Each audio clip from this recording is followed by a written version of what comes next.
It is Ryan Seacrest here. There was a recent social media trend which consisted of flying on a plane with no music, no movies, no entertainment. But a better trend would be going to ChumbaCasino.com. It's like having a mini social casino in your pocket. Chumba Casino has over 100 online casino-style games, all absolutely free. It's the most fun you can have online and on a plane. So grab your free welcome bonus now at ChumbaCasino.com. Sponsored by Chumba Casino. No purchase necessary. VGW Group. Void where prohibited by law. 21 plus. Terms and conditions apply. Warning: Kinda Murdery contains adult themes, explicit language, and descriptions of violence. It is not suitable for anyone, and we recommend you stop listening now.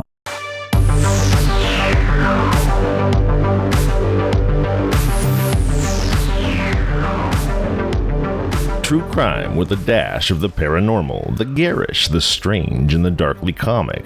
I'm Zevon Odelberg, host of Kinda Murdery, a podcast that's about more than just murder. It's my very own pocket dimension, home to a curated collection of bizarre and compelling stories, the unsolved, the unsettling, and the unbelievable. I cover it all, just so long as it's kinda murdery. That's right, folks, those are facts. Just like it says in the intro, I am Zevon Odelberg, and this is Kinda Murdery. Hey, I'm really excited today because my good friend and erstwhile co-host, legendary Magic the Gathering artist ANSON MADDOCKS, is here once again to join us, and I am looking forward to hanging out with you, but I'm probably looking forward even a little more to hanging out with ANSON, if I'm honest. Hey, ANSON, how you doing? It's great to see you. Hey, Zevon. Hey, folks. I bring to you a Polish murder story, and it is called Jack Sparrow and the Polish Intellectual, the bizarre murder of Dariusz Janiszewski. That's the name of the story. And I'll just give a tiny little overview here of what we're going to be talking about. This is a story of a man who saw himself as a sort of a brilliant intellectual, a modern Raskolnikov, if you will. Raskolnikov being the protagonist from Crime and Punishment, whose basic thesis that destroys his life is that the actions of a great man, by which he means someone like Napoleon or something, not necessarily a good man, but a great man, transcends morality. Are you familiar with Raskolnikov, Anson? I have not read Crime and Punishment, but I've heard arguments around this character, and I'm glad that you know the distinction between a great man and a good man. Well, and indeed, with those definitions, the two are very often mutually exclusive. Yeah. Our killer from today, like Raskolnikov, posits that he can basically do what he wants, that he transcends human morality. And unlike Raskolnikov, he may actually be a psychopath because he doesn't seem to nearly have the moral and emotional hell to go through after he does awful things. But what makes him interesting is he commits a crime and he, for all intents and purposes, gets away with it for years until he decides to write a novel that has disturbing parallels in both the main character and the murder committed in the novel, namely that the main character resembles the author an awful lot, and the murder seems to resemble this previously unsolved perfect crime that he apparently got away with. And yeah, I mean, spoiler alert, I guess, but it's really the details of this story that are interesting. I mean, you're going to kind of see the outcome coming, so I don't think I'm spoiling the episode ahead of time. But sure enough, it's because he publishes a novel more or less about himself and his crime that the police catch wind that he might be their guy. And that's the story we're about to tell now. So if you're ready, please do join me and Anson as we uncover what truths we can and solve what mysteries we may. Kinda Murderies, Jack Sparrow and the Polish Intellectual, the bizarre murder of Dariusz Janiszewski, starts now. Cool, man. Let's get in there and do this.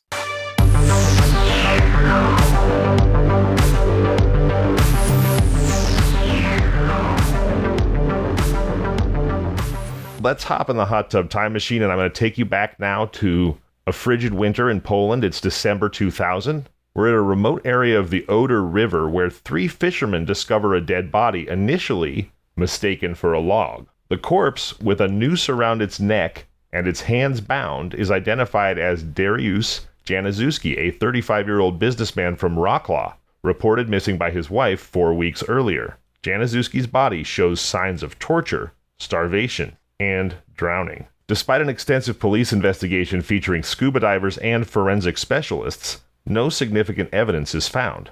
Janiszewski is described as a gentle man and an amateur guitarist. He had a stable personal life, no known debts, enemies, or criminal record. He and his wife were planning to adopt a child. So he doesn't sound at all like the sort of person that would have had a murder headed his way. And indeed, the case remained a perplexing mystery with no apparent motives or suspects. You got to wonder if this guy didn't like the fact that they couldn't figure out the murder. And so he doesn't get to display his genius, quote unquote. I think you're onto something, absolutely. This guy, of course, we're about to introduce you to in just a moment. So we'll put a pin in that, but we will get to him in a moment, this guy being the killer. I think you make a strong point, Anson, which is, as the old saying goes, pride goeth before the fall, and very often, and this is not just unique to killers, ego is what brings you down. People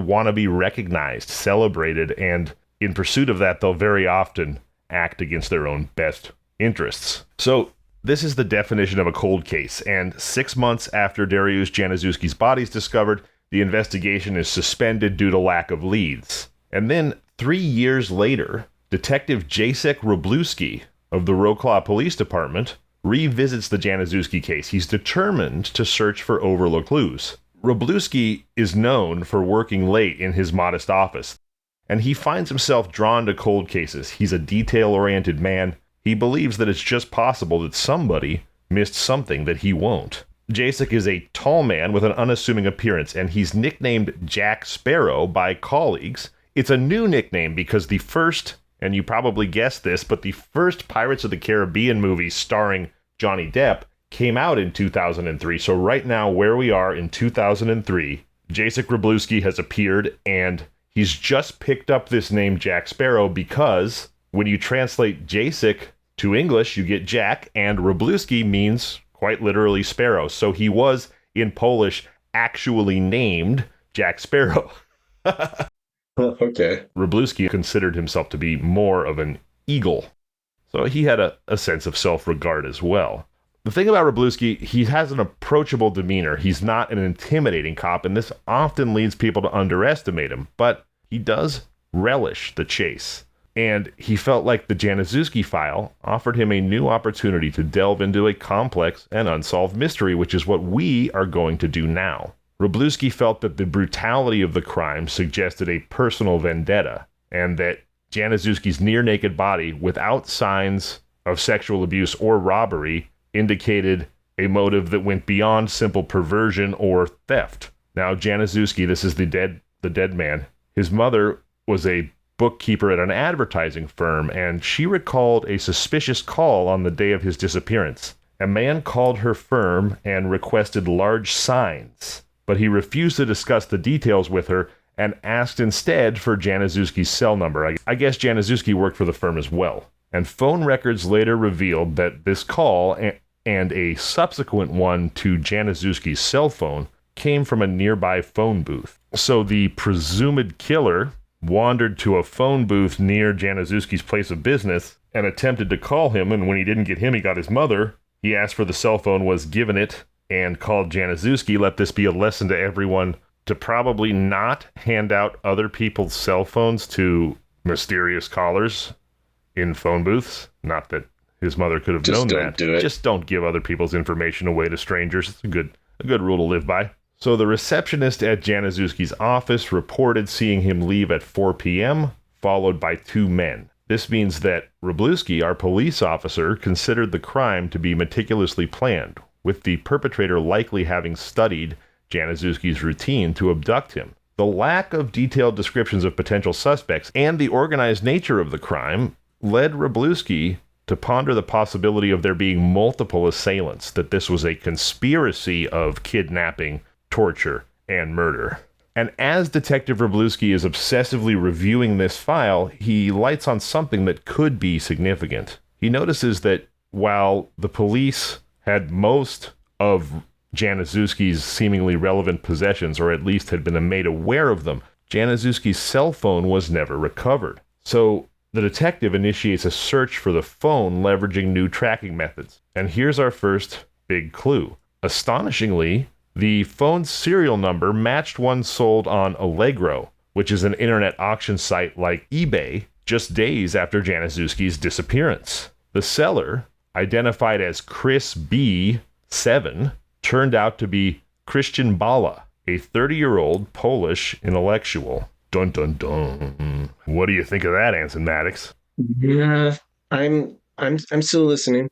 Unfortunately, I'm thinking about similar stories, and you know when you read a name and you don't know how to pronounce the name. Oh, I know that very well.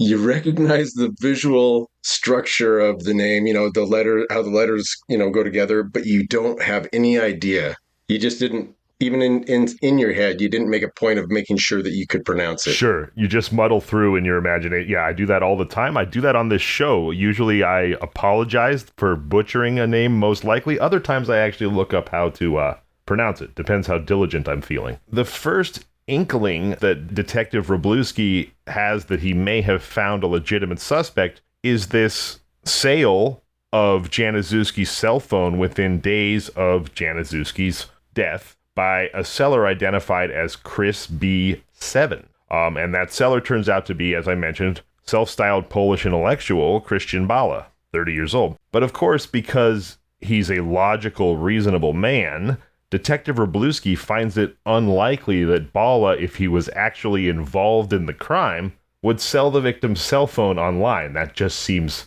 a little bit too stupid, right? Like, no way the guy that actually killed him is going to go attach a bunch of self-identifying metadata to a cell phone and then hawk it on eBay or the equivalent of eBay for a couple extra bucks. No way, says the cop. Well, nevertheless, he's a thorough man, and so he looks more into Bala and discovers that Bala, at this point, 2003, again, we're about 3 years after the death of Janiszewski, has moved abroad and is not easily accessible. He also discovers that Bala had recently published a novel entitled Amuck, featuring sadistic and philosophical themes. Now, Wroblewski is more accustomed to history books, and he's taken aback by the decadent and anti-church themes in Christian Bala's novel Amuck. He also notes parallels between the novel's murder method and Janiszewski's case. Intriguingly, the killer in the book was named Chris, echoing Bala's username on the auction site where Janiszewski's phone was sold. Really? How to have fun anytime, anywhere. Step 1. Go to ChumbaCasino.com. ChumbaCasino.com. Got it. Step 2. Collect your welcome bonus. Come to Papa welcome bonus. Step 3. Play hundreds of casino-style games for free. That's a lot of games. All for free? Step 4. Unleash your excitement. Woohoo! Chumba Casino has been delivering thrills for over a decade. So claim your free welcome bonus now and live the Chumba life. Visit ChumbaCasino.com. No purchase necessary. VGW Group. Void where prohibited by law. 21 plus. Terms and conditions apply. Now, I said... if this guy... I'm sorry, I'm just going to say, it sounds like he's just kind of very basic for a genius. Right, and I'm even imagining in that theme that he might be thinking that Christian Bale is going to play him in a movie, right?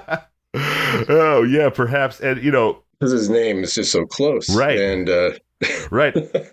I would observe that people that consider themselves to be geniuses, like explicitly or are willing to tell other people such, very often aren't. I think they end up in the Dunning-Kruger realm of, just bright enough to fake it, Absolutely. But not bright enough to realize just how uninformed and dumb they might be. So the cop notices parallels between the novel's murder method and the Janiszewski case. He notices that the killer is named Chris, and he notices that Chris was the name of the user who sold Janiszewski's phone. So he thinks to himself, this is the first real clues I've gotten, the first time I've been able to sink my teeth into this case a bit. So what I'm going to do now is I'm going to delve deeper into this book, and I'm going to be a literary detective, if you will. So this is where he becomes convinced that Bala's his killer, because the coincidences required for an innocent man to sell a murdered man's cell phone online and then write a novel about a murder that mirrors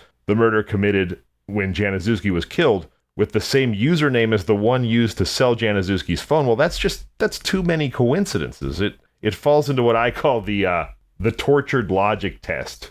which is essentially this. If you have to do too many unlikely mental backflips to make something be true or not true, then you're probably headed in the wrong direction. Are you familiar with Occam's razor, Anson? The concept of Occam's razor? The most likely choice is probably you got the right one. That's right. The simplest solution is usually the correct one. Yes. That means that in the absence of any other clues or suspects, and with a significant amount of circumstantial evidence piled up against Christian Bala, Detective Jack Sparrow believes that Bala has to be his killer, but you can't prosecute someone on just a novel, a fictional novel, and a sold cell phone.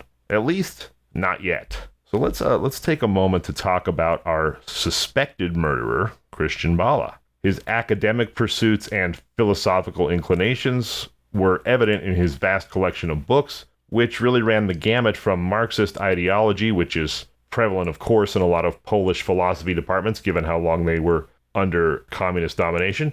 And he's also interested in Nietzsche's views on truth as an illusion and Wittgenstein's perspective on language as a social activity. And all of this hints at a complex and rebellious mind. Perhaps Bala himself would tell you a brilliant mind. I'm not just bringing this up for, local color, but rather because Wroblewski found Bala's obsession with these various philosophers increasingly relevant as he delved into the novel, seeking connections to the real-life murder. In particular, post-communism, Bala found relevance in these theories because he saw parallels in the manipulation of language and facts under the Soviet regime. He was also drawn to French postmodernists like Derrida and Michel Foucault, exploring ideas about the instability of language and identity. And he went on to develop a unique interpretation of these philosophical ideas, which led him to experiment with, and I like this term, I have to say, mytho-creativity. Have you ever seen a Polish theater poster? I'm not sure that I have. Tell me about them. They're, I would say a lot of them are really brilliant. They're just really effective. Really, you would hang them on your wall, I think. And it's just making me think of maybe culturally, propaganda. It sounds like you might have been sort of fascinated with propaganda. You're telling me that them damn commies were pretty good at visual propaganda. That's what I'm hearing you say. It is a thing, if your side is being tried for war crimes, the propagandists can be put to death. It's that serious of a powerful tool. Oh, right. Blame the propaganda machine. That's who really killed Janiszewski. I don't know. I just think it's interesting that you can see a lot of good art in these posters that I'm thinking of. On this topic of mytho-creativity, Anson, you of course are a legendary artist, greatly associated with the fantastic game that I play and love, Magic the Gathering. You have drawn many iconic mythological creatures in your day. In fact, I don't know if you can see on the Zoom, but I am wearing my official ANSON MADDOCKS Llanowar elf, the boneheaded or skull-headed punk rock elf that, probably was the card that caused me to first fall in love with your art. But could you expound upon this idea of mytho-creativity in art, sort of creating a new identity, and in your case, perhaps a visual identity that belongs to you, and sort of building your own truth that could maybe be truer than true? I don't know if I'm babbling here, but have any thoughts on mythological creation as it relates to your own work? Do you mean using it as inspiration, or trying to create something that is a new stepping out of mythos? Think as it relates to our killer or possible killer, Christian Bala. I think what I'm saying is the idea of being inspired by existing mythology, using that inspiration to create your own mythology that perhaps then could even or does even replace the real truth or the realness of a thing in your own mind or others, becomes sort of more human than human or more monster than monster, if you will. I think that's what I'm talking about. That's interesting. Okay, I had to do a Minotaur for Magic. I did not know that there would be other depictions of minotaurs in the game. At the time I was doing the game, I thought this game was, I mean, I knew that there might be some expansions later, but I was thinking of it more, if you think of like face cards in a regular deck of cards, they're very straightforward representations of the thing that they're supposed to represent. And I thought that I was going to be doing something more like that. So the Minotaur has a labyrinth built into his decor, his tribalistic scarification. It is Ryan Seacrest here. There was a recent social media trend which consisted of flying on a plane with no music, no movies, no entertainment. But a better trend would be going to ChumbaCasino.com. It's like having a mini social casino in your pocket. Chumba Casino has over 100 online casino-style games, all absolutely free. It's the most fun you can have online and on a plane. So grab your free welcome bonus now at ChumbaCasino.com. Sponsored by Chumba Casino. No purchase necessary. VGW Group. Void where prohibited by law. 21 plus. Terms and conditions apply. On his body. Indeed. And I thought that might be a good way of depicting what the Minotaur is about in the depiction of the Minotaur itself. That's mytho creation right there. Yes. Okay. That's the Herloon Minotaur. Yeah. Man, you did a fantastic job on that card, and I'm not the only one who thought so. In fact, the Herloon Minotaur was as close as there could be in the early days of Magic to being the mascot for the game. Today, people may have heard about the Black Lotus as being a very famous card, or there are other cards that maybe today are more famous in pop culture awareness, but at the time, and the time being the release of limited edition alpha and beta, the Herloon Minotaur really was like the mascot of the game, and I say that because the art was featured on the outside of the boxes. They made essentially Letterman jackets that said Magic the Gathering with the Herloon Minotaur on it. So whatever your process was there, the thing that you created resonated not just with the fan base, but with the company. It was the first thing that they put all over their consumer merchandise. Yeah, the game was so popular so fast that anything associated with it had the stretch marks on the growth of that game you get drawn into it as one of the artists working on it. It's like you can see one of your pieces get taken, and just like they're trying to go, what can we do with this? And it goes everywhere. Yeah.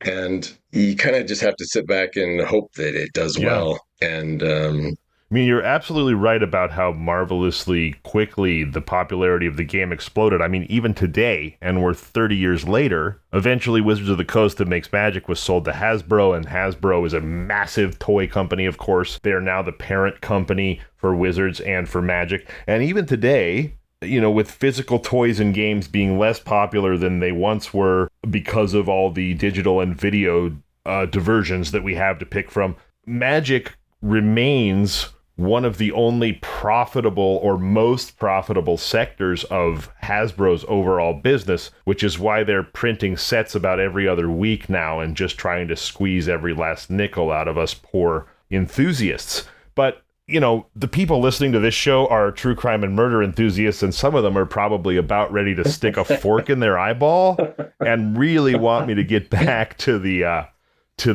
story at hand. But please, folks, don't blame Anson. I'm the one that led him down this particular primrose path because I'm such a fanboy. So let's get back to our murder story. But thank you, Anson, for sharing your thoughts.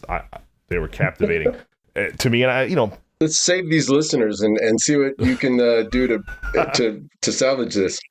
But let us get back to the story. So this idea of mytho-creativity, we talked about how Anson has used it to great impression, effect, and beautiful artistic success. Let's talk about how our erstwhile probably the killer, at least for now because they don't have any other suspects, Christian Bala, and how he used mytho-creativity. And essentially what he would do is he would proactively started to try to create a mythos around himself, weaving tales about himself that were not necessarily true, but were perhaps a derivative of the truth or an augmentation, a steroidal version of the truth, and he wanted to see if they would be accepted as truth by others. As he blurred the lines between the real person, the real character, and the persona he crafted, he was led to remark that an autobiography of his would be filled with myths, when I read this thing about my autobiography would be filled with myths, I thought of the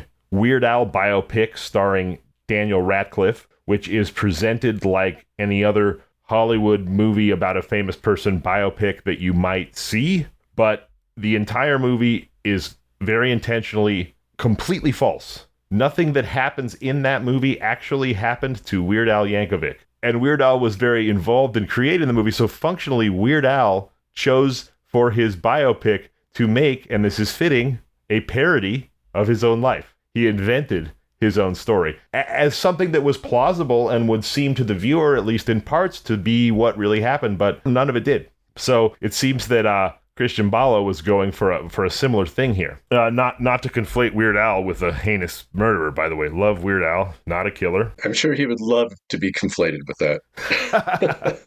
All right, so Christian Bala was embraced a rebellious lifestyle, boasting about brothel visits and rejecting conventions. Bala claimed he would live furiously, though not for long, very consciously projecting the image of a libertine. Some people saw Bala's behavior as juvenile, while others were captivated. Libertines are often captivating. Despite his wild tales, though, despite the mythos he was creating around himself, those close to him described him as kind and principled. So maybe he was just kind of a nerd who wanted everybody to believe he was one of the cool kids. Well, that remains to be seen. In 1995, contrary to his libertine image, Bala married his high school sweetheart, Stasia Stanislava. His mother disapproved, feeling Stasia was unsuitable. But they married, and the couple had a son named Casper in 1997, the same year that Bala graduated with top marks and started a PhD in philosophy. However, financial pressures led him to start a cleaning business. But he was a philosopher, not a businessman, and his business and then his marriage faltered.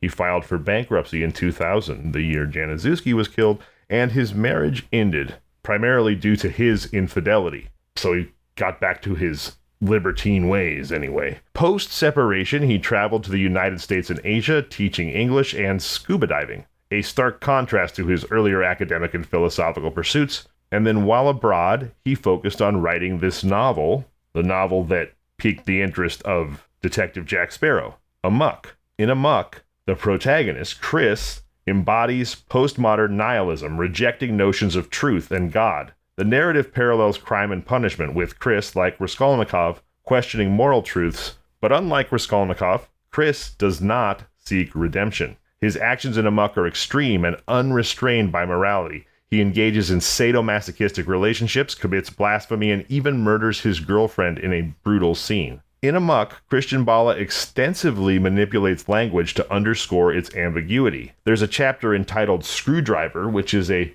play on words, symbolizing a tool, the cocktail, orange juice and vodka, and the protagonist's sexual conduct. He himself is a screwdriver.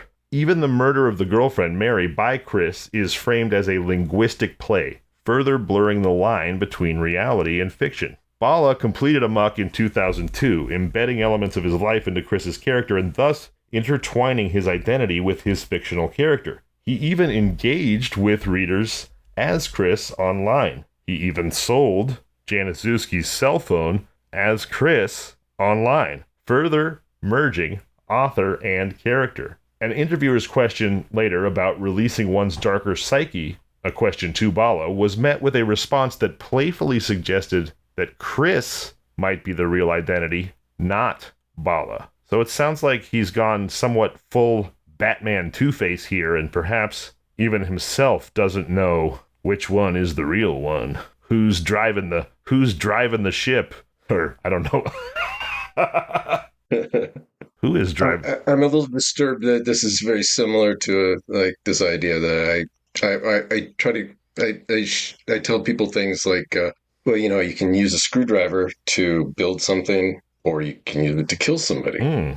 So, despite its controversial content, or perhaps because of it, Amok received mixed reviews. Some praised its realism and called it a masterpiece of illusion, which sounds like a poster for a David Copperfield show in Vegas, while others, including a Polish newspaper and Bala's own acquaintances, criticized it for lacking any literary merit and just basically being a safari of disgusting human behavior. Bala's former philosophy professor and an ex-girlfriend were shocked by the crude language. So it was like an Eminem album in the late 90s. This crude language contrasted sharply with his earlier academic work. Now, Bala's friends believe the novel was his way of breaking societal taboos through fiction. In an interview, Bala, emphasized his disregard for convention. So he went out of his way to tell the interviewer just how punk rock he was. He said he was aiming to awaken readers to the world's flaws through the novel's graphic scenes. He didn't say this, but basically what I hear him saying is like,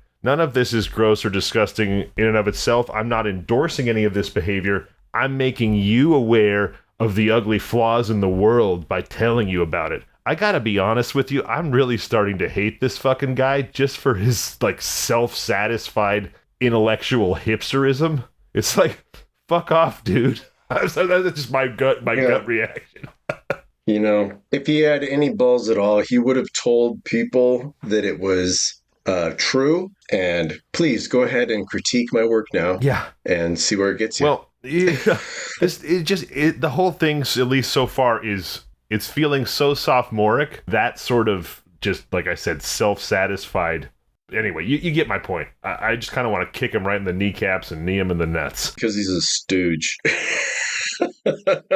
In all seriousness, whenever I'm watching or reading any artistic creation, whether it's a movie, a book, a play, a piece of art, probably my least favorite quality that anything can have, and hopefully I'm not guilty of it in this podcast, I could be, but when you feel like you can hear the creator in the background of whatever you're consuming saying, oh man, I'm such a genius. This part's so great. This thing about this is so great. God, I am going to blow these fuckers away with my genius. That's the worst quality that any artistic creation can have, in my opinion. Mm-hmm. I've been told by people who are more well-read and familiar with it than I am, that there's only one author who is overtly that way and still managed to be a worthwhile genius, and that would be James Joyce, famously, who wrote The Dubliners, but most famously Ulysses, who said at the time, I am going to pack this book, Ulysses, full of so many literary allusions and references and devices, etc., that college professors and PhD students will be unpacking it for centuries. And the only reason he gets a pass is because that is exactly what happened. So I guess even if he's a pompous hipster asshole, he pompous hipster assholed Babe Ruth style and called his shot and actually pulled it off. You have to kind of respect that. It's true. Back to the story at hand. So, Hello, it is Ryan, and I was on a flight the other day playing one of my favorite social spin slot games on ChumbaCasino.com. I looked over at the person sitting next to me, and you know what they were doing? They were also playing Chumba Casino. Everybody's loving having fun with it. Chumba Casino is home to hundreds of casino-style games that you can play for free anytime, anywhere. So sign up now at ChumbaCasino.com to claim your free welcome bonus. That's ChumbaCasino.com and live the Chumba life. Sponsored by Chumba Casino. No purchase necessary. VGW Group. Void where prohibited by law. 21 plus. Terms and conditions apply. Amok. You're going to kill me. Huh? You're going to kill me for eating during this recording. Hey, I'm just happy you showed up, brother. I actually, you know what? I've come to a point where I feel like that sort of human realism, if you will, is probably entertaining as opposed to a problem. Like, how often do you get to hear ANSON Maddox talking with his mouth full? Anyway. This is all that should be left after you eat a pear. Oh, yeah? Just the central processing. A pear of what? All right. So the only kind of pear that really, really tastes great. I'm going to leave that one there. So Amok achieved disturbing realism, with its protagonist Chris becoming so convincingly sinister. The book's grotesque and psychopathic tone led some to view Bala himself in a similar light. During an online conversation, a friend expressed concern that the novel reflected poorly on him, suggesting that Chris's thoughts might be Bala's own. However, Bala dismissed this idea, stating that only a fool would believe that fiction is real. So, if only a fool would believe that fiction is real, and the foolish police use this foolish belief to catch you, what does that make you? Fools used a foolish belief to bring your ass down. So what's a notch below a fool? Good writer would go with it. Would be like, yeah, no, thanks. Yeah. I appreciate the compliment. But it sounds like he was trying to be a chicken shit by saying, only a fool will believe this is real. Even though his entire intellectual pursuit was to blur the lines between reality and fiction and see how successfully he could get other people to believe that the myth was real, he's now like talking shit about his own audience. Mm-hmm. That's ridiculous, yeah. So Captain Jack Sparrow, Detective Wroblewski, he scrutinized Amok, underlining passages and noting discrepancies and similarities with the Janiszewski case. While the murder in the novel involved a female victim and differed in method, a chilling parallel emerged. Chris mentions selling a Japanese knife used in the murder online, mirroring the sale of Janiszewski's phone on the auction site, a detail which was not publicly disclosed. Additionally, Chris hints at having killed a man in the past, further arousing Wroblewski's suspicions. Now, somebody might say, hey, is that really a parallel? I mean, a cell phone is not a knife. However, if you'll recall, how did the murderer lure Janiszewski to his kidnapping and eventual death? By calling his cell phone. So I don't think it's too much of a college essay literary leap to make a fairly compelling argument that the cell phone itself was the first murder weapon, or at least the chain of events that led to the murder was the first tool, the first weapon used by the killer was the cell phone. So I would argue that there is more of a parallel between the cell phone and the knife than there may appear to be on the surface. What do you think of that? Do you buy that, or does that sound like horse shit to you, Anson? Literary shenanigans. I don't know. Wroblewski now that he's really convinced that Bala has really just written this hot mess of a novel about himself and the murder he committed, Wroblewski takes the unconventional step of distributing copies of Amok to his team and instructing them to analyze and interpret it for any clues or parallels to reality. Now, he cautions his squad to act discreetly because, for one thing, Bala's living abroad, making direct police intervention challenging. And Wroblewski's very aware that apprehending Bala, should they feel like they've proven that he's the killer, will be very difficult unless Bala voluntarily returns to Poland. I mean, a guy sold a cell phone online, a cell phone which he could have gotten at, say, a pawn shop after the killer pawned it, as just a possibility, and then a guy writes a bizarre stream of consciousness postmodern rip on Crime and Punishment.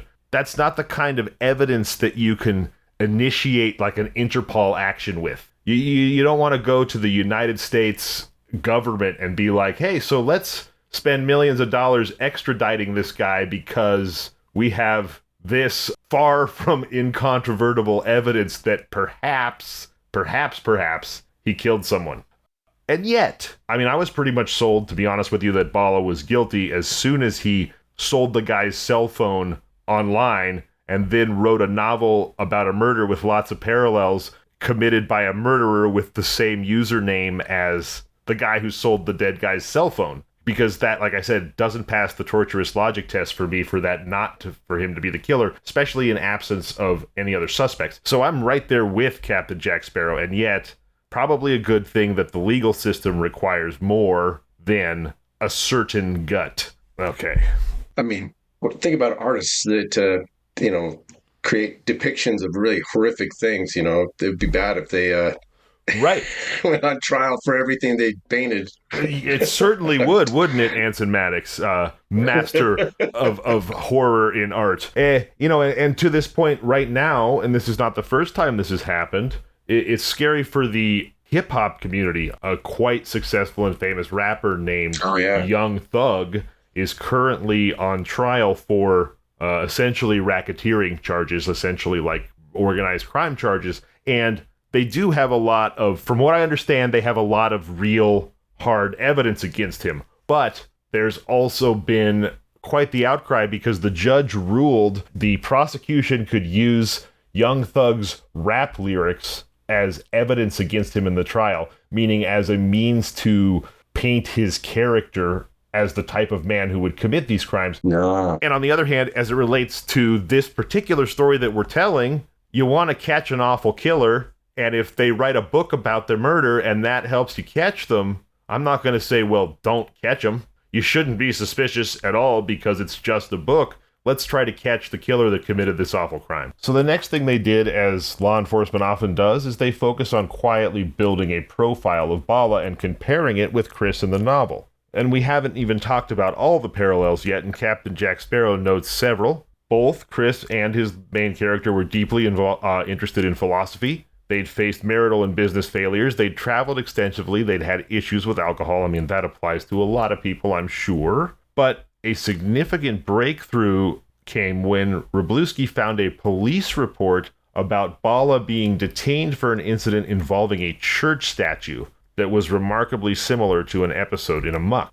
Hello, it is Ryan, and I was on a flight the other day playing one of my favorite social spin slot games on ChumbaCasino.com. I looked over at the person sitting next to me, and you know what they were doing? They were also playing Chumba Casino. Everybody's loving having fun with it. Chumba Casino is home to hundreds of casino-style games that you can play for free anytime, anywhere. So sign up now at ChumbaCasino.com to claim your free welcome bonus. That's ChumbaCasino.com and live the Chumba life. Sponsored by Chumba Casino. No purchase necessary. VGW Group. Void where prohibited by law. 21 plus. Terms and conditions apply. In court, because, spoiler alert again, Bala will go to court for the murder of Janiszewski. His friend, Powell, recounts the incident. He and Bala had been drinking all night and running out of alcohol. They went to buy more. On their way back, they impulsively stole a statue of St. Anthony from the church, intending to use it as a drinking companion. This real-life event closely mirrored a scene in Amok where the protagonist and his friend are caught by the police with a stolen statue. In the novel, Chris, the killer and protagonist in the novel, reflects on the absurdity of facing prison for a minor offense while having committed far worse deeds without consequence. This part of it is actually interesting. The fact that he wouldn't be as worried about writing about something that was a minor offense, but if that ends up being, a hook into leading the investigators to his worst crimes. Right, absolutely. And that he's in the book, he's talking about the character being outraged at just that. Reading between the lines, he's going, I'm going to go to jail for jacking a statue when I fucking murdered someone. Mm-hmm. Yeah. Right. Well, and that's the thing, right, is that this is less about whether a novel should be admissible as evidence in a crime, and it's more about all the ways in which it reads as sort of a winking confession. I think one thing that would-be criminals, or if not would-be criminals, people who sort of think that they might be able to get away with something or might be smart enough to get away with something, I think one of the giant logical fallacies that they may fall into, that I think Bala falls into here, is one may become aware of what is and isn't admissible in court, or what can and cannot be used as evidence in court, and you think that you're safe. Like, say you were going to text somebody about doing something illegal, and you use some euphemism for the illegal thing, and you're thinking to yourself, haha, they can't possibly prove that when I said pizza, I meant bath salts, so I'm good. But really, law enforcement is dedicated, the machine is inexorable, and very often all it takes, and that's what happens in this story, is for the suspicion to be turned on you. Because you may be correct that this particular thing that caused the suspicion to be turned on you is not something that in and of itself is going to bring you down. But once you've drawn the eye, they will find something else that does bring you down. Keep your eye up here. That's why it seems so preposterously dumb to sell the cell phone with a username that turns out to be the name of the killer later, because sure, can they prove you killed someone with a username in court? No, but they can start looking into you, and that's what happens. Yeah. All right. Yeah. So essentially, the police decide they're going to use Amok as a roadmap to the Janiszewski murder, and the more they look into it, the more parallels they find. And they're a little light on stuff to take to court, but they are increasingly convinced that Bala is their man. Further investigation reveals that Bala, under his Chris B. online alias, had browsed a police manual titled Accidental Suicidal or Criminal Hanging. on an auction site. Once they're looking at you, then it's like, oh, and this was just 1 month before Janiszewski's abduction that he was looking into this manual, which details the difficulties and techniques of hanging a human. But there's no proof that Bala actually purchased the book, and Wroblewski realized that he needed to build a strong case against Bala, and he would need more than circumstantial evidence. Now, the Janiszewski murder was then a featured story on the Polish 48 Hours-esque news magazine 997, but despite widespread viewership, it failed to turn up any leads. We're all the way in 2005 now. Bala is still abroad, sustaining himself through travel articles, English teaching, and scuba diving. He emails a friend from Micronesia, says it's paradise, and then later that year, Wroblewski, Jack Sparrow, learns that Bala is in fact going to return to Poland. So, on September 5th, 2005, shortly after his return, Bala claims he was violently abducted in Chajnau by 3 men who handcuffed and blindfolded him, believing he was wealthy and targeting him for ransom. He describes the experience as harrowing. He was beaten, he was threatened, and he was fearing for his life. But eventually he realizes he wasn't kidnapped, he was in police custody, having been apprehended by Wroblewski and his team. But Wroblewski says, no, we use standard legal procedures. There was none of this torture and beatings, etc. Bala was brought to Wroblewski's office in Wroclaw, and Wroblewski was mindful of the character Chris in Amok, who coldly rationalized brutal actions, and the potential for complexity and duplicity in Bala's character. In his interrogation, Detective Wroblewski cautiously approached the subject of Janiszewski's murder, initially focusing on Bala's business and relationships. When he confronted Bala about the crime, Bala denied knowing Janiszewski or having any involvement in the murder. He then questions him about similarities and parallels between his own life and what happens in the novel. And Bala, of course, admits to incorporating aspects of his life into the books, which is not at all criminal. Most artists incorporate aspects of their lives into their work, especially if they're any good at what they do. I mean, one of the first things you learn is write what you know. What do you think about that as a great artist yourself, Anson? Do you incorporate aspects of yourself and your own life into your work, knowingly or otherwise? I don't know if I can help it. I think it happens intentionally. Maybe I'll have an idea that the concept itself of the idea is kind of fascinating. You want to explore it and look at it from different angles and stuff and see if it really is that interesting. Yeah, anytime I'm trying to figure something out, get a visual representation of it, I have to think about it from as many different perspectives as I can. Which is, of course, going to be informed by who you are and the experiences that you've had. I mean, inevitably informed. I mean, when you create art, whether it's a novel, a piece of graphic art, or a painting, or whatever kind of art it is, you have created something, you have given birth. It's, of course, who you are is going to be somehow embedded in that. So I guess that's sort of the argument for the police reading too much into the book. Mm-hmm. But maybe they didn't. When Captain Jack Sparrow asks Bala about selling the cell phone, he says, I can't recall how I acquired it. I might have bought it at a pawn shop. He then agrees to take a polygraph test, answering no to key questions about his involvement in the murder and his acquaintance with Janiszewski. The examiner notes potential attempts by Bala to manipulate the test, and the results are ultimately inconclusive. So he does kind of fail a polygraph right after that. Again, Wroblewski really feels like he's got his man, but he also knows that it's a pretty weak case. So he continues to look into Bala for more concrete evidence and a definitive motive. His examination of Bala's passport reveals travel stamps from Japan, South Korea, and the United States, aligning with page views from those countries on the 997 show's website about Janiszewski's murder. So Bala says, I know nothing about Janiszewski, I know nothing about the murder, but he's shown to have specifically browsed and read about this murder from multiple different countries while he was living abroad. So again, whether that's really evidence, who knows, but there's a little bit of what are the odds that this murder you have nothing to do with, this man you know nothing about, but you're so damn compelled by it that while you were in the United States, Japan, and South Korea, you were online reading everything you could possibly consume about the Polish TV show about the murder and about the murder. That seems pretty suspicious as well. Especially when you're traveling. Right. Why? Right.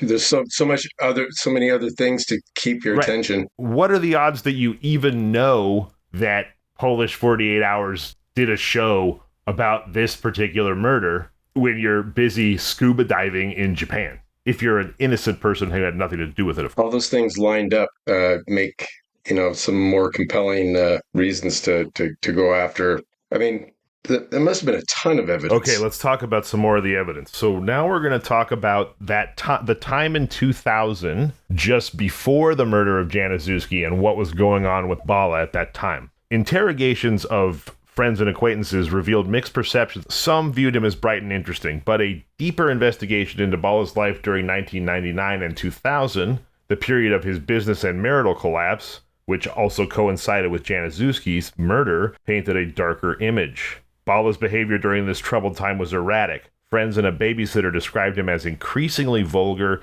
intoxicated, and aggressive, particularly towards his wife Stasia, accusing her of infidelity. Post-separation, Bala remained possessive, monitoring Stasia's phone calls and displaying controlling behavior. A significant incident occurred at a New Year's Eve party in 2000, where Bala reacted violently, believing a bartender was flirting with Stasia. His drunken threats and mention of having, quote, dealt with such a guy, unquote, was alarming, requiring several people to restrain him from what witnesses described as going, quote, amok, unquote. In parallel, the investigation team made a breakthrough regarding the suspicious phone calls made to Janiszewski on the day of his appearance. Tracing the unique number of the calling card used at the public phone booth, they connected calls made with the same card to Bala's family, girlfriend, friends, and associates. This discovery significantly, as you might imagine, strengthened the case against Bala. Now he is directly connected to the phone call made to Janiszewski that led to Janiszewski's kidnapping, and presumably, though you're not allowed to presume, his murder. Another critical connection between Janiszewski and Bala emerged through Malgorzata Drozdzel. Malgorzata was a friend of Stasia. She recalled seeing Stasia in a Wroclaw nightclub called Crazy Horse, talking to a man with long hair and bright blue eyes in the summer of 2000. She then identified the man as Dariusz Janiszewski, our murder victim. This revelation linked Bala directly to Janiszewski, suggesting a personal connection and providing a potential motive, propelling our investigation forward. Stasia, Bala's ex-wife, initially refused to cooperate with the investigation, possibly due to fear of Bala, belief in his claims of persecution, or concern about betraying the father of her child, all legitimate. However, upon being shown sections of Amok, she recognized unsettling similarities between herself and the character Sonia and agreed to speak. Stasia confirmed meeting Janiszewski at Crazy Horse and going on a date with him, which ended abruptly when she learned he was married. Weeks later, Bala confronted her in a drunken state, accusing her of having an affair with Janiszewski. Bala, claiming knowledge of their interactions and the motel they visited, became violent. After Janiszewski's disappearance, Stasia questioned Bala, but he denied involvement. Despite his volatile behavior, she couldn't believe he was capable of murder. But her revelations helped Wróblewski interpret the cryptic last line of Amok as referencing a murder driven by blind jealousy. Bala's trial, so they did finally feel like they had enough to bring him to trial. Bala's trial in Wroclaw on February 22, 2007, attracted a diverse audience, including philosophers, lawyers, and journalists. The case, involving a murder potentially foretold in a novel, garnered significant media attention. Judge Lydia Hajenka presided over the trial, with a jury comprising another judge and 3 citizens. Janiszewski's family was present, while a visibly anxious Teresa Bala, Christian's mother, sat in the back. The trial encapsulated not just a criminal case, but a debate on postmodernism's implications and the intersection of fiction and reality. Bala's father, too distraught by his son being on trial, did not attend. In the courtroom, Christian Bala stood in a cage, which I guess is how they do it in Poland. That's wild. It's like those shields in a bank that protect the tellers. Hello, it is Ryan, and we could all use an extra bright spot in our day, couldn't we? Just to make up for things like sitting in traffic, doing the dishes, counting your steps, all the mundane stuff. That is why I'm such a big fan of Chumba Casino. Chumba Casino has all your favorite social casino-style games that you can play for free anytime, anywhere with daily bonuses. So sign up now at ChumbaCasino.com.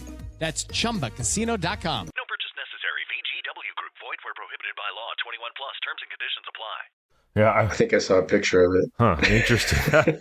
Wild. So in the courtroom, he stood in a cage facing a potential 25-year prison sentence. The prosecution depicted Bala akin to his Amok protagonist, Chris, a morally unshackled hedonist driven by jealousy to murder. Evidence included files from Bala's computer detailing his sexual exploits and emails mirroring the language used by Chris in Amok. A psychologist testified about the sadistic parallels between Bala and his fictional character. Bala, meanwhile, engaged directly with witnesses, often questioning the stability and interpretation of their testimonies. As the trial progressed, however, Bala's defense shifted towards empirical arguments. He emphasized the lack of direct evidence linking him to Janiszewski's kidnapping, murder, or disposal of the body. He insisted on his innocence, stating that he never met Janiszewski and that there were no witnesses to prove otherwise. He argued that his personal life incidents were being manipulated into a fictional narrative driven by the prosecution, aligning with his defense attorney's view that the case was more of a novel plot than reality. So they're accusing each other of the same thing, basically.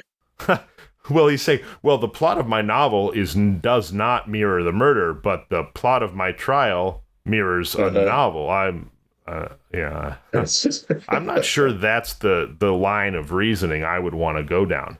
So, my novel doesn't mirror real life at all, but this part of real life that's going against me totally mirrors a novel. I wouldn't. So there. I don't think that's the if-then you want to push forward with. You want to push people away from that whole prospect. Yeah, novel equals real life is what you're trying to argue against. What's good for the goose is good for the gander, Christian. So, the case was finally handed to a jury, and Bala, in a statement, expressed his belief in an acquittal. In the courtroom, as the verdict was read, Bala maintained a composed posture until the decisive word, guilty, was announced.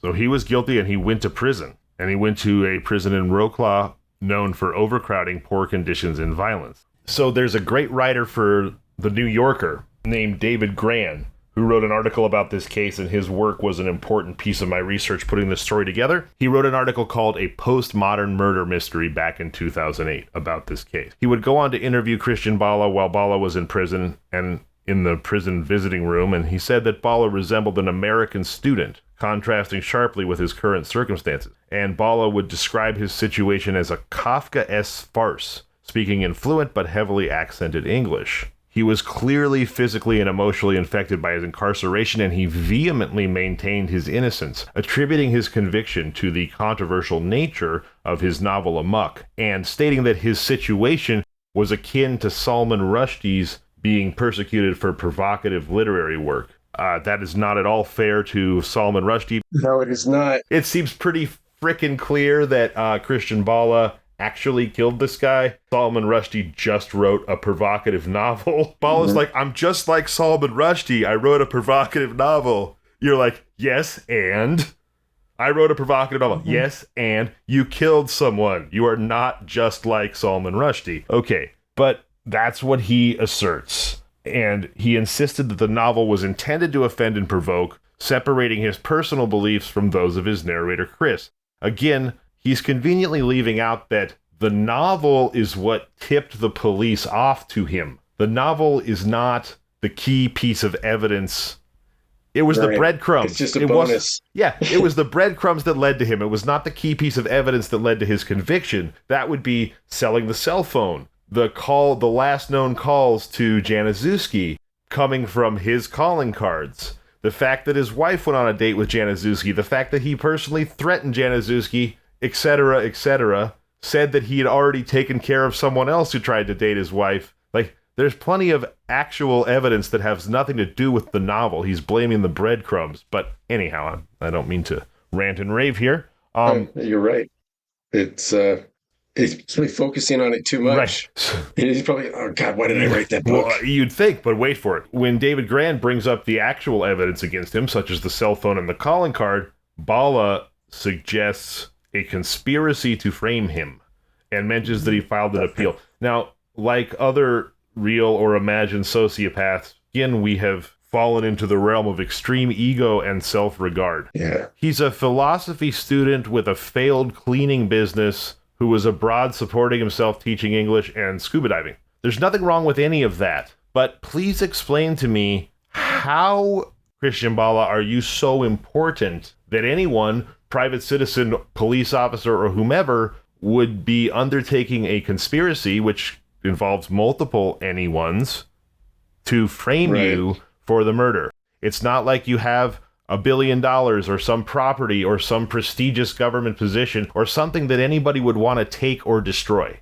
But there's a conspiracy to get you. They're all out to get me. Sure they are. He does file an appeal highlighting inconsistencies in the trial, including differing medical opinions on Janiszewski's cause of death, a judge's uncertainty about whether he acted alone or with an accomplice. But he's even more forthcoming when talking about his book Amok, and while in prison, Bala's obsession with Amok had intensified. He carried an annotated copy full of diagrams and literary influences.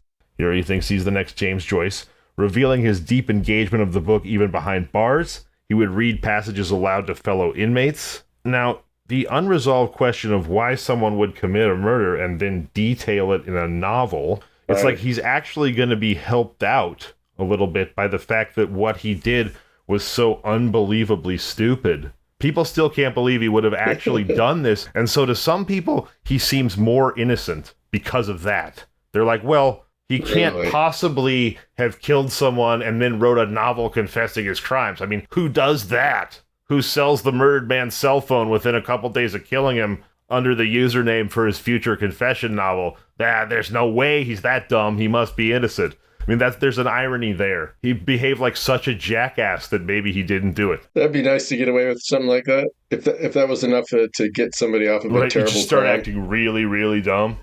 Yeah.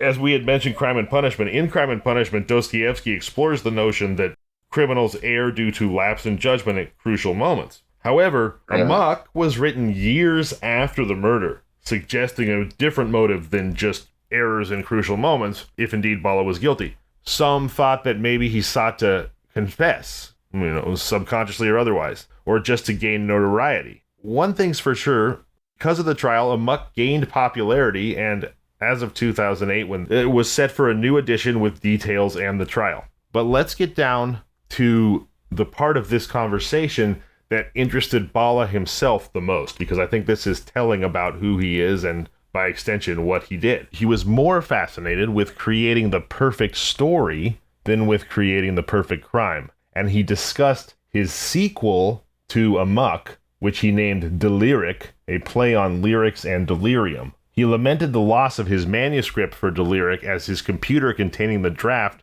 was seized by the police. And this is important. So, conspiracy?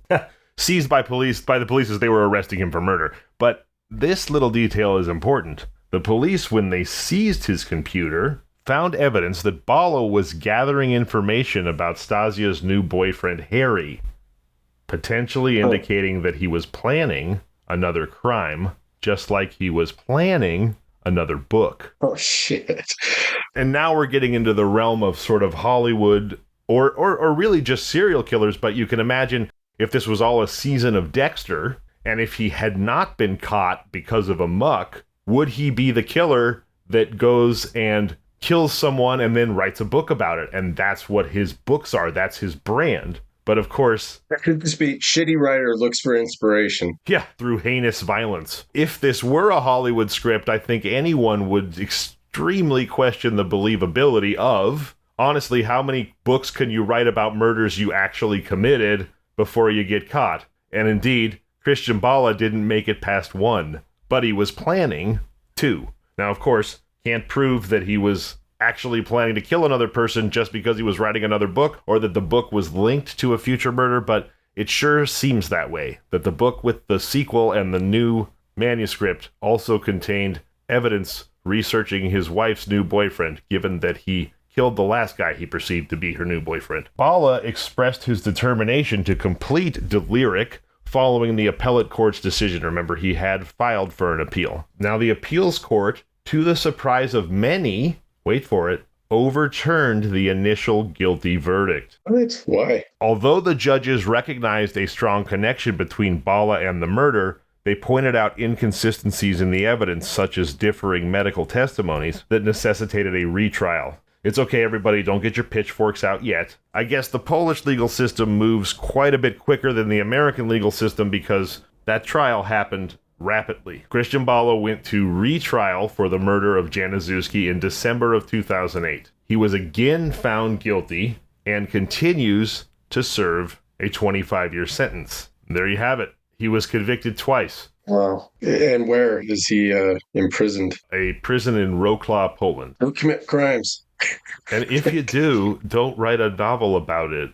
Also, remember that he was into this idea of mythocreativity and saying that if he wrote an autobiography, it would all be made up, etc. Before he was arrested, he made a point of floating the idea himself that Chris, the protagonist from Amok, was more him than he was. In other words, maybe I'm really Chris, not Christian. By the way, Chris and Christian, this seems like a really obvious connection, but in my research notes, Chris is spelled Chris, and Christian is spelled more like a Polish spelling, I guess. I mean, maybe that would be in Cyrillic, but Christian, as in Christian Bala, is spelled Krystiin.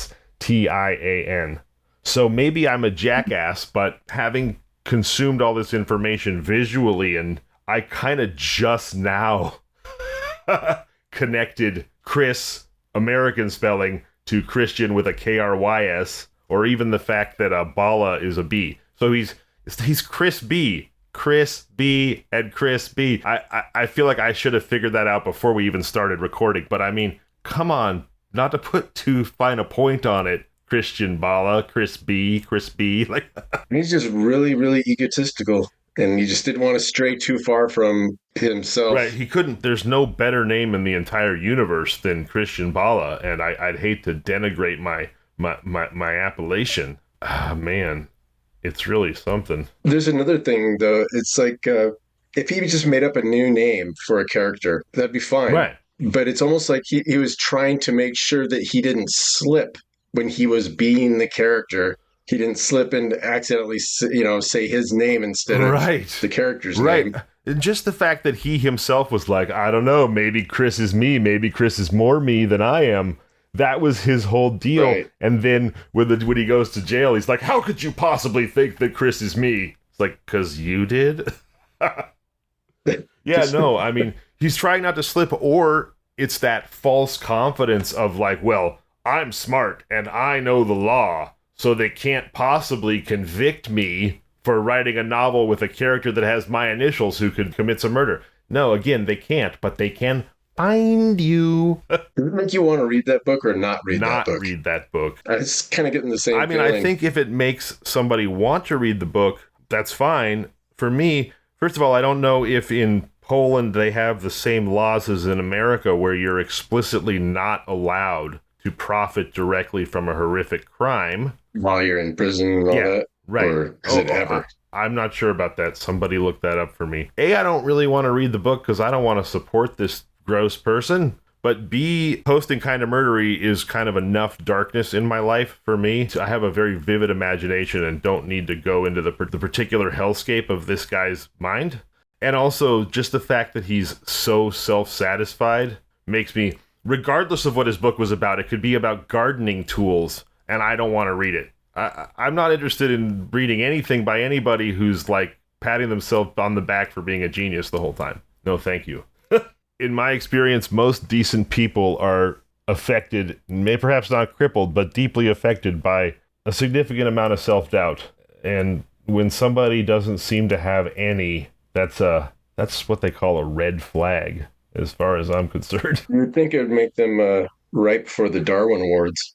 Indeed. Well, I mean, granted, he's still alive, but if he had been given the death penalty and executed, I'd say this guy could get nominated for a Darwin Award. Kills somebody, writes novel about it, busted because he wrote novel about it. executed, that's a legitimate Darwin Award. Granted, Darwin Awards are usually more focused on physical stupidity, but I'd go for the nomination. Do you have a favorite Darwin Award story, Anson? Oh, geez. I don't know. They all sound so outrageous. They're all just kind of fun, because you don't know the people that it happened to, and it's sort of like a joke, Yeah, no. There was one about some guys were at a concert or something, and I can't remember all the details of it, but they're trying to get over a fence to get into the concert, and something about their car going over the edge of a cliff. And do you know that? I don't know that one. The one that sticks in my mind, though, is also a car and a cliff story. It was like a giant cliff over a river, and somebody noticed some kind of just like melted metal slag stuck to the side of the cliff. And basically what they were able to reconstruct was that somebody had taken like a full-on jet engine, like a jet engine for like essentially a fighter jet, like a really powerful jet engine. Yeah. And strapped it to their car like a white Chevelle or something, and fired that sucker up. And essentially, and this doesn't seem that surprising in hindsight, but got totally airborne, just like jets do, and hit the side of the cliff so damn hard that they just exploded, and all that was left was like steel slag glued to the side of the cliff. That's the one that I've remembered ever since I was a kid. Kind of like survival research laboratories. Yeah. It makes you wonder if maybe it was an experiment and maybe nobody actually died in it. Who the hell would put themselves in something like that? Somebody kind of like our killer from today's story, who seems to be psychotically convinced that nothing could possibly go wrong. All right. Well, I appreciate you being here so much, my friend. It's been an absolute blast recording this episode with you. For Anson Maddox, I'm Zevon Odelberg, and this has been Kinda Murdery. If you like the show, please subscribe, review, and tell your friends. You can find us on social media at Kinda Murdery or email at kindamurdery@gmail.com. Hello, it is Ryan, and I was on a flight the other day playing one of my favorite social spin slot games on chumbacasino.com. I looked over at the person sitting next to me, and you know what they were doing? They were also playing Chumba Casino. Everybody's loving having fun with it. Chumba Casino is home to hundreds of casino-style games that you can play for free anytime, anywhere. So sign up now at chumbacasino.com to claim your free welcome bonus. That's chumbacasino.com and live the Chumba life. Sponsored by Chumba Casino. No purchase necessary. VGW Group. Void where prohibited by law. 21 plus. Terms and conditions apply.